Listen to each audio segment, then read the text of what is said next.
नमस्कार, आप देख रहे हैं न्यूज़ वन इंडिया। मैं हूं आपके साथ राजेश कुमार। खबरें देवभूमि की। मुख्यमंत्री पुष्कर सिंह धामी खटीमा स्थित आवास पर होली कार्यक्रम में अपनी माताजी के साथ पहुंचे और जहां सीएम धामी की माता विष्णा देवी ने आवास पे मौजूद मातृशक्ति के साथ होली मिलन कार्यक्रम में प्रतिभाग कर अपना आशीष प्रदान किया। सीएम धामी होली के गीतों के साथ झूमते नजर आए।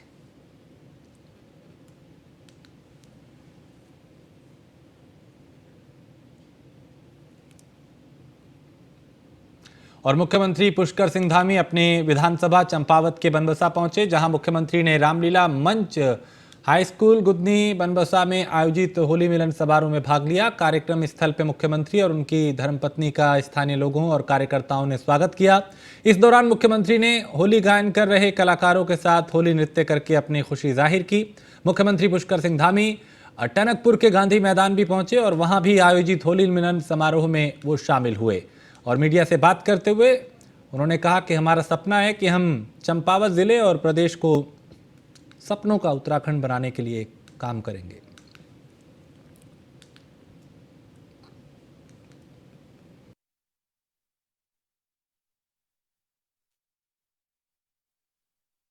सभी को बधाई देता हूं। मां पूर्णागिरी की कृपा से, गोलजू गुप्ता की कृपा से हमारा राज्य, हमारा ये चंपावत जनपद आदर्श बनेगा, उत्तराखंड आदर्श बनेगा और हम सब मिलकर उत्तराखंड को हिंदुस्तान के श्रेष्ठ राज्य बनाने के लिए हमारे देश के आदरणीय प्रधानमंत्री मोदी जी के नेतृत्व और मार्गदर्शन में उसको प्राप्त करेंगे सब। और देहरादून के प्रेस क्लब में होली मिलन समारोह का आयोजन किया गया, जिसमें मुख्य अतिथि के तौर पे प्रेमचंद अग्रवाल पहुंचे। होली मिलन समारोह के इस मौके पे मेगा लकी ड्रॉ का भी आयोजन किया गया, जिसमें लकी ड्रॉ विजेताओं को पुरस्कार वितरित किए गए। इस मौके पे प्रेमचंद अग्रवाल ने कहा कि हमारे देश में हर साल विभिन्न प्रकार के त्यौहार मनाए जाते हैं, जिसके चलते भारतवर्ष में लोगों में एक उमंग देखने को मिलती है। उन्होंने कहा कि होली के त्यौहार को लोग एक भाईचारे के साथ मनाएं और लोकल सामान को महत्व दें। साथ ही प्रदेशवासियों को उन्होंने होली की शुभकामनाएं भी दी।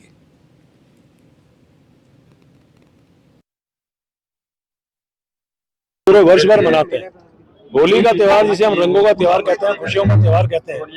इसके लिए आज उत्तरांचल प्रेस क्लब ने बहुत सुंदर कार्यक्रम आयोजित किया। मैं सबको यहाँ बधाई दे रहा हूँ। और जिस प्रकार से हम लोग खुशियों के साथ मनाते हैं, उमंग के साथ मनाते हैं, अनेकों इसके आयाम है, पौराणिक इसका महत्व है, ऐतिहासिक इसका महत्व है और सांस्कृतिक इसका महत्व है। लेकिन हम लोग जब इस प्रकार के हमारे त्यौहार आते हैं, हमारे मन में एक श्रद्धा का भाव, खुशियों का भाव रहता है। और मसूरी के गुरुद्वारा सभागार में महिला कांग्रेस ने महिला दिवस और होली मिलन कार्यक्रम आयोजित किया। बता दें कि मसूरी महिला कांग्रेस अध्यक्ष जसबीर कौर के नेतृत्व में कार्यक्रम का आयोजन किया गया, जहां महिलाओं ने एक दूसरे पे पुष्प वर्षा कर गुलाल भी लगाया। इस दौरान पारंपरिक वेशभूषा में महिलाओं ने लोकगीत पर नृत्य किया। महिलाएं एक दूसरे को रंग लगाती नजर आई और शुभकामनाएं दी।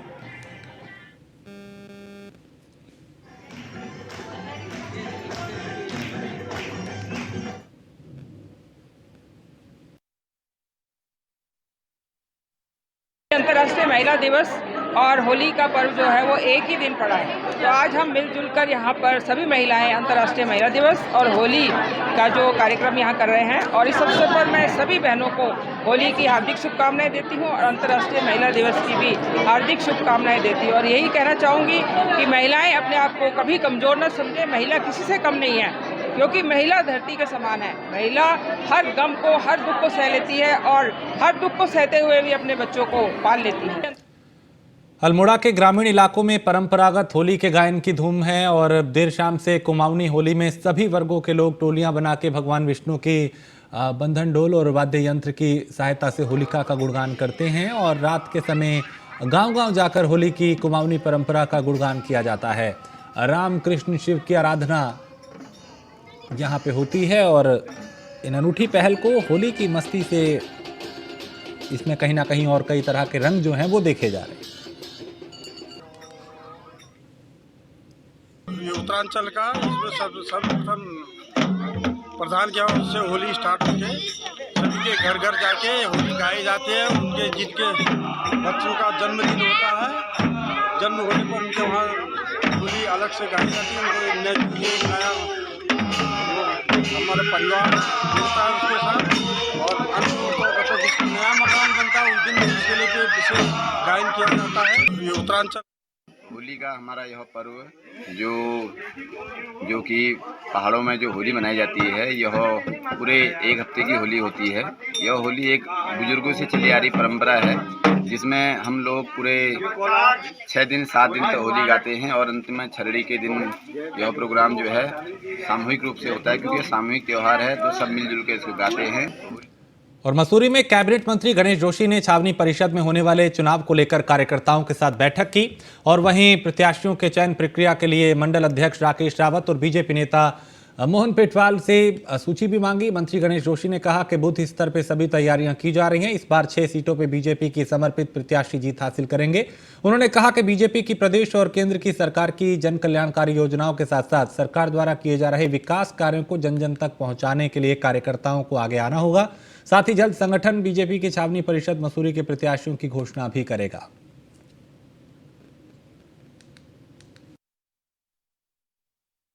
तेईस तारीख को कैंट के चुनाव घोषित हुए। उस समय में कार्यकर्ताओं की चर्चा करने के लिए मैं यहाँ पर आया था। विस्तार से चर्चा हुई है। भारतीय जनता पार्टी का कार्यकर्ता जिस दिन चुनाव जीतता है उस दिन से अगले चुनाव के लिए तैयार रहता है। सभी कार्यकर्ता काम कर रहे हैं, मोदी जी के संदेश को आम जनता तक पहुंचा रहे हैं। उसी का प्रताप है कि आज आप देखें, जहां नॉर्थ ईस्ट में कभी बीजेपी नहीं हुआ करती थी, आज भारतीय जनता पार्टी सत्ता में आई है। 23 कोटद्वार में विधानसभा अध्यक्ष रितु खंडूरी और एम्स अस्पताल के डायरेक्टर ने डॉक्टर्स के पैनल के साथ बेस अस्पताल कोटद्वार का निरीक्षण किया। इस दौरान विधानसभा अध्यक्ष रितु खंडूरी ने बताया कि एम्स के डायरेक्टर के साथ मेरी मुलाकात हुई, जिसमें उन्हें कोटद्वार बेस अस्पताल में बेहतर इलाज हो सके इसके लिए अवगत कराया। जिसमें आज एम्स के डायरेक्टर यहां पहुंचे और डॉक्टर्स की कमी को नई टेक्नोलॉजी के माध्यम से कैसे दूर किया जाए, इस पर चर्चा की गई।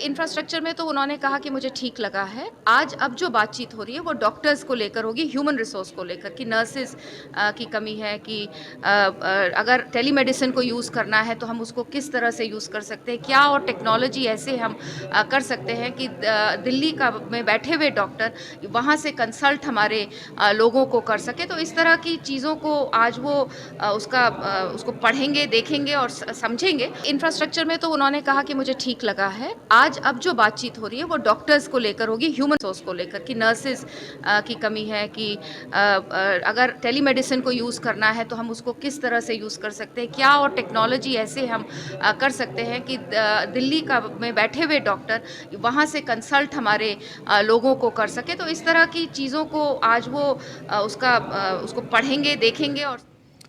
और देहरादून में गैरसैंण को ग्रीष्मकालीन राजधानी बने हुए आज पूरे 3 साल हो चुके हैं, जो कि पूर्व मुख्यमंत्री त्रिवेंद्र सिंह रावत के मुख्यमंत्री रहते हुए घोषणा की गई थी, जिस पर त्रिवेंद्र सिंह रावत ने खुशी जाहिर की, प्रदेशवासियों को शुभकामनाएं दी और कहा कि आज के दिन हमने गैरसैंण को ग्रीष्मकालीन राजधानी घोषित किया था और उसके बाद से लगातार गैरसैंण में विकास के कार्य हो रहे हैं। गैरसैंण ग्रीष्मकालीन राजधानी घोषणा के 3 वर्ष हुए हैं। पहले तो मैं सभी उत्तराखंड वासियों को बहुत बधाई देता हूं कि आज ग्रीष्मकालीन राजधानी के 3 वर्ष पूरे हुए हैं और 8 जून को इसकी अधिसूचना जारी हो गई थी, गजट नोटिफिकेशन जारी हो गया था। जो विधिक जो ज़रूरतें हैं वो पूरी हुई हैं। उसके साथ ही वहाँ पर तमाम डेवलपमेंट के काम भी वहाँ पर शुरू हुए हैं।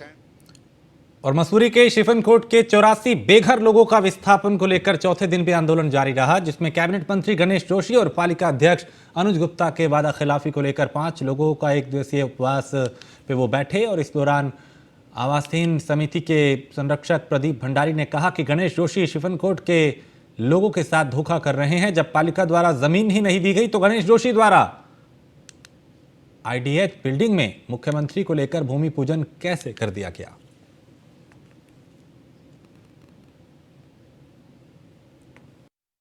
जिस दिन जमीन हमको मिल जाएगी उसका एमओयू साइन हो जाएगा, उसके तुरंत बाद काम होगा। अभी एक बैठक मुझे बताया गया था, मैंने हंस फाउंडेशन के लोगों को यहाँ भेजा, उसमें बैठक नहीं हो पाई, सोमवार को फिर आ रहे हैं। और मकान जो है ज़मीन पर बनता है, हवा में नहीं बनता।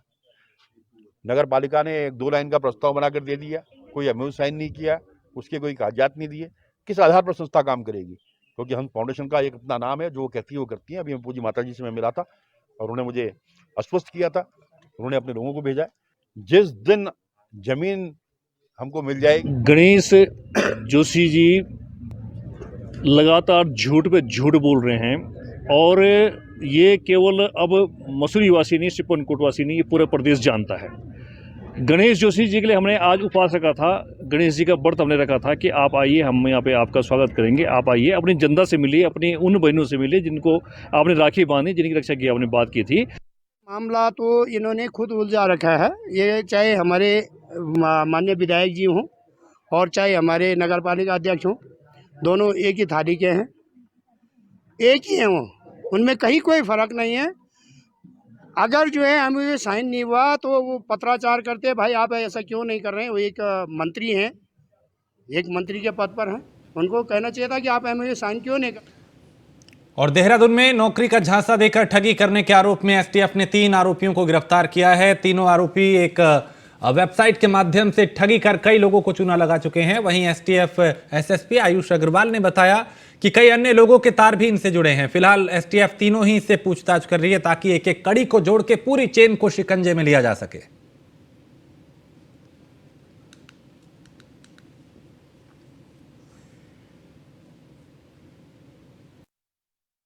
एसटीएफ की टीम को सूचना मिली थी कि कुछ व्यक्तियों द्वारा बेरोजगार युवकों को नौकरी का लालच देकर उनसे पैसे ठगे जा रहे हैं। इस संबंध में जब जानकारी की गई तो पता चला कि भारतीय युवा खेल परिषद करके एक संस्था इन लोगों ने बनाई हुई है और उसकी प्रॉपर एक वेबसाइट भी बनी हुई है, जिसके माध्यम से ये देश के कोने कोने में बैठे हुए बेरोजगार युवकों से संपर्क करते थे और उनसे उनको नौकरी दिलाने का झांसा देते थे और उसमें प्रत्येक कैंडिडेट से 1.5 से 2 लाख रुपए ये लेते थे।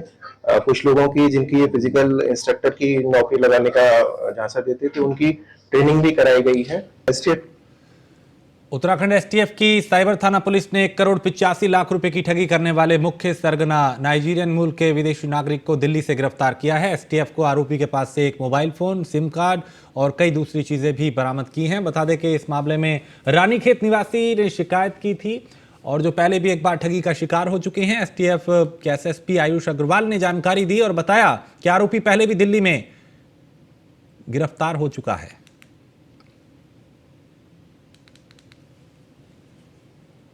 शिकायत करता है इसमें सुरेश चंद्र आर्या। इनके साथ में पिछले 4-5 साल में लोगों ने विभिन्न माध्यमों से संपर्क करके 1 करोड़ 85 लाख रुपए की ठगी की थी।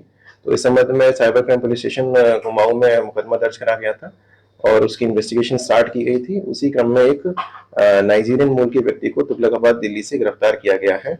इसका नाम ओबी फिलिप है और यही मास्टरमाइंड था। ये अलग अलग लगभग 29 से 30 जीमेल आईडी संचालित कर रहा था।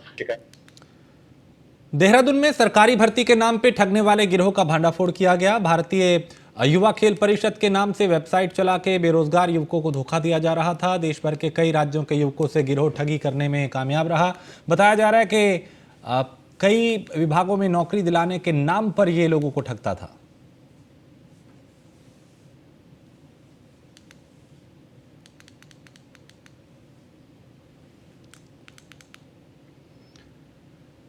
और जसपुर में एसटी की टीम ने शहर में कई जगह छापेमारी की, जिससे इलाके में व्यापारियों में अफरा तफरी देखी गई। टैक्स चोरी को लेकर जीएसटी की टीम ने शहर में कई प्रतिष्ठानों पे अलग अलग टीम बना के एक साथ छापेमारी की, जिससे शहर के व्यापारियों में हड़कंप मच गया। वहीं GST joint commissioner Ranveer Singh ने बताया कि 28 स्थानों को चिन्हित कर कार्रवाई की गई है। पिछले काफी समय से इस पर काम किया जा रहा था, जिसमें से 5 स्थानों को सील किया गया है। बाकी जगह कुछ पेपर जो हैं वो बरामद किए गए हैं और आगे की कार्रवाई की जा रही है।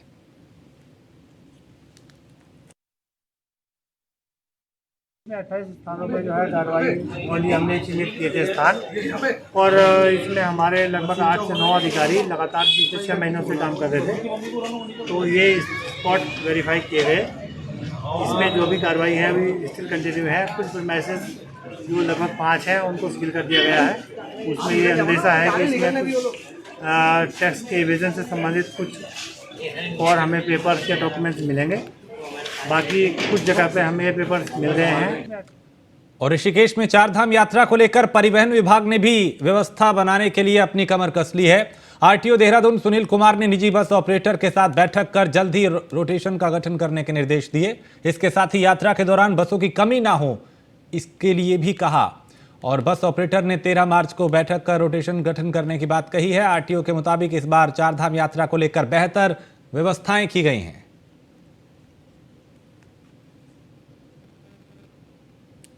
सरकार का काम है कि सबकी बातों को सुनना और ऐसे निर्णय लेना जिससे कि आम जनता को और यात्रियों को फ़ायदा हो। इसके बाद इन लोगों ने ये एक्सेप्ट किया है कि ना तो गाड़ियों के रेट बढ़ेंगे, बल्कि एक अपनी नई बसें भी लेकर आ रहे हैं ताकि यात्रियों को बढ़िया से बढ़िया बसों की सही समय पर उपलब्धता हो। और हम लोग इस बार प्रतिबद्ध हैं इस बात के लिए कि किसी भी व्यक्ति को हम यहाँ पर ज़मीन पर सोना या इंतज़ार करने नहीं देंगे, चाहे हमें व्यवस्था कुमाऊं से करनी पड़े या अन्य राज्यों से बसें मंगानी पड़े, हम व्यवस्था करें। सरकार।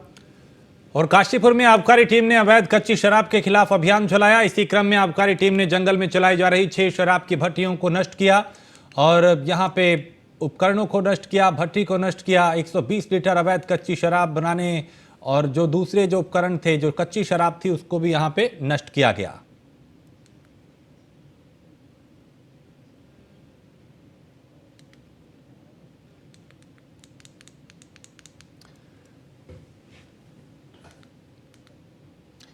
अल्मोड़ा के एसएस जीना विश्वविद्यालय परिसर में दृश्यकला, संकाय और चित्रकला विभाग ने G20 के अंतर्गत कौशल विकास और कला विषय पत्र पे एक दिवसीय राष्ट्रीय कार्यशाला आयोजित की। कार्यशाला के मुख्य अतिथि प्रोफेसर JS बिष्ट, विशिष्ट अतिथि विधायक मनोज तिवारी थे और मुख्य वक्ता कलाकार और फिल्म थिएटर से जुड़े ध्रुव टमटा और कई दूसरे लोग भी यहाँ पर मौजूद रहे।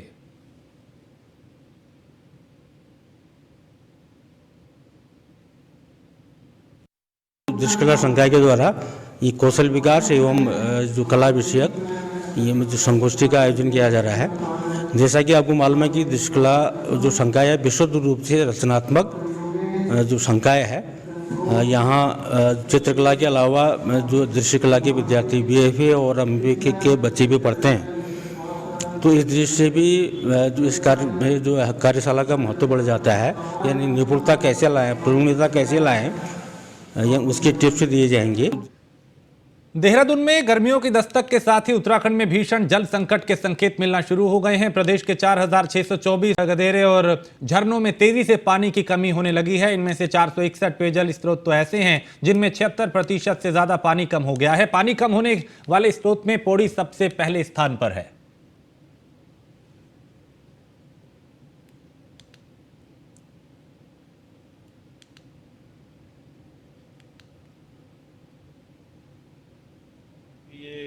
प्राकृतिक संकट है, रिपोर्ट भी आई है, तो सरकार भी इसको समाधान करने का काम करेगी और जनता से भी अपील है कि वो ऐसी परिस्थिति में कम से कम जल का जितना आवश्यक है उतना प्रयोग करे, जल का दुरुपयोग न हो, अनावश्यक रूप से जल को प्रयोग में न लाया जाए, जितना आवश्यक है वो किया जाए, सरकार उसकी व्यवस्था कर रही है।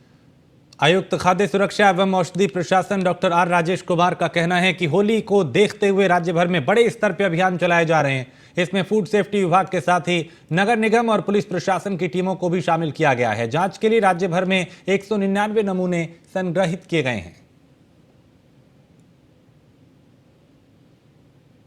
चारधाम रूट भी यात्रा भी शुरू होने वाला है और ये हमारे चिन्हित भी हैं कुछ जगह जहाँ पे नॉर्मली मिलावट खोरी की खबर आती रहती है।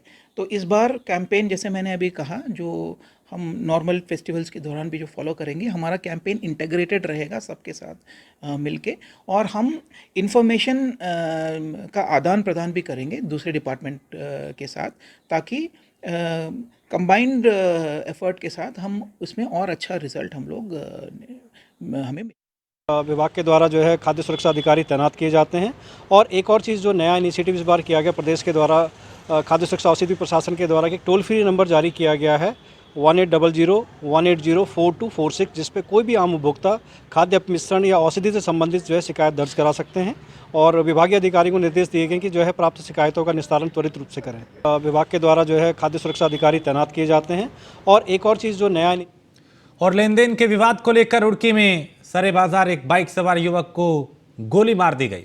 युवक की गोली लगने के बाद बाजार में अफरा तफरी मच गई। पुलिस भी मौके पर पहुंची, घायल को अस्पताल में भर्ती कराया और गंभीर हालत को देखते हुए घायल को हायर सेंटर रेफर किया गया। अब पुलिस सीसीटीवी खंगाल रही है ताकि बदमाशों तक पहुंचा जा सके। ये इनका आपसी झगड़ा है कुछ लड़कों का, अभी इसका उपचार चल रहा है। इसके बयान हमने ले लिए, उन लड़कों को ढूंढने का प्रयास हो रहा है। क्या उन लोगों के द्वारा पहले भी इस युवक के साथ में मारपीट? अभी ऐसी कोई बात इसके द्वारा नहीं बताई जा पा रही है क्योंकि वो अभी इस हालत में नहीं है। जैसे उसकी हालत ठीक होती है तो उसके प्रॉपर स्टेटमेंट लिए जाएंगे कि पूरा झगड़ा क्या था। मैम क्या एक कोई गोली लगने का मामला लग रहा है? गोली एक कोई लगी है? हाँ एक गोली। क्या गंभीर है? अभी इलाज चल रहा है, बाकी डॉक्टर बताएंगे। और काशीपुर में आबकारी आयुक्त और जिलाधिकारी के आदेश पर अवैध शराब के खिलाफ अभियान चलाया गया। आबकारी टीम ने कई जगह पे छापेमारी कर अवैध शराब बना रही 4 भट्टियों को पकड़ा, 80 लीटर शराब नष्ट की। इस दौरान शराब तस्कर वहां से भाग गए, अब उनकी तलाश की जा रही है।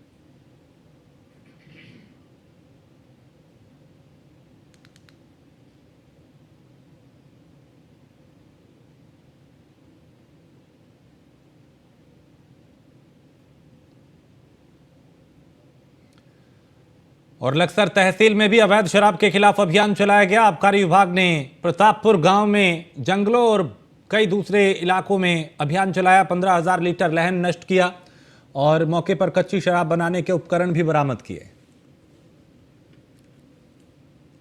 आज सुबह भी हमने आपके पथी नाले के किनारे और अभी थोड़ी देर पहले मतलब दिन में हमने आपका ब्रह्मपुर प्रतापपुर के आसपास लहन नष्ट की है, जिसमें कच्ची शराब बनाने के उपकरण भी थे, वो भी नष्ट किया है और 5 लीटर के लगभग कच्ची शराब बरामद हुई है। इसमें लगभग टोटल लहन होगा 1500 केजी के लगभग। और जो 5 लीटर कच्ची शराब मिली है उसमें कोई अभियुक्त पकड़ा नहीं आया, वो अज्ञात तरह की एक बरामद हुई, उसकी जाँच करेंगे। आज सुबह भी हमने आपके अल्मोड़ा में परंपरागत रूप से घर घर होली गायन की शुरुआत हो चुकी है। महिलाएं घर घर जाके जश्न मना रही हैं और जमकर अबीर गुलाल यहां पे एक दूसरे को लगाया जा रहा है।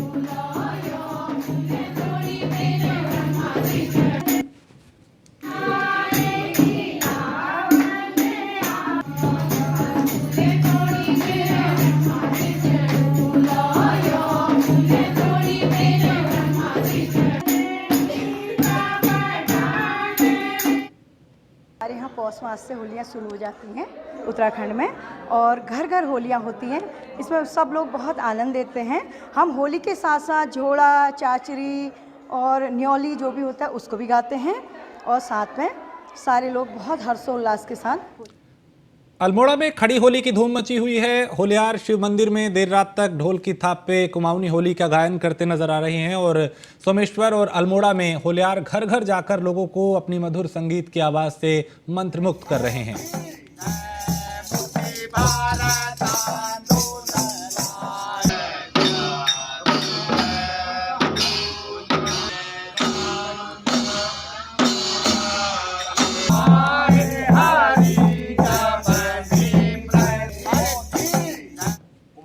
होली सब गाते हैं।